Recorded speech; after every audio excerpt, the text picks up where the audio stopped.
Accusations of harmful content have long dogged social media giants, and as the British government works out how to protect people online, the whistleblower taking on Facebook brought her searing assessment to a Commons committee. Facebook is unwilling to acknowledge its own power. It believes in a world of flatness, which hides the difference, like children are not adults, right? They believe in flatness and they won't accept the consequences of their actions. And so I think that is negligence and it is ignorance. Frances Haugen worked at Facebook for 2 years before leaking tens of thousands of pages of internal documents. Today, she said the company can't be trusted and pushes people towards extreme content.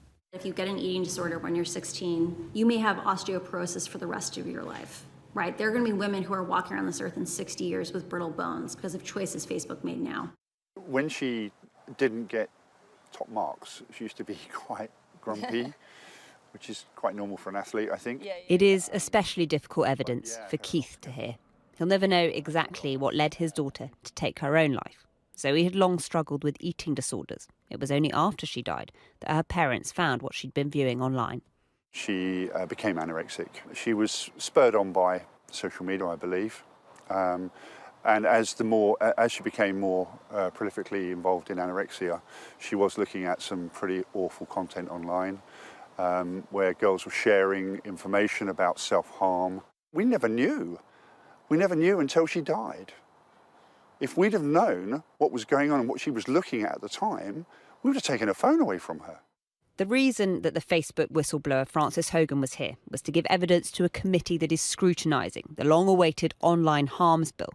The current proposals include giving Ofcom powers to regulate social media sites and make them able to force companies to have a duty of care to protect users from legal but harmful content.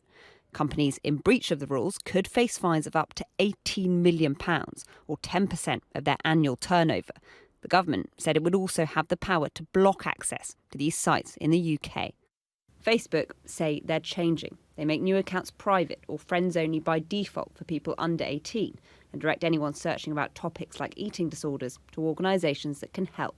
We've invested more than $13 billion since 2016, and we have more than 40,000 people working on safety and security at this company. Now, the details of the bill are not yet settled, and we're going to stay closely engaged on that and continue to talk to regulators about it. But overall, we think regulation is a very good and much needed thing. Do you think Facebook are listening? But Facebook know that they are under intense scrutiny and the powerful threat that comes with a credible whistleblower. Ali Fortescue, Sky News.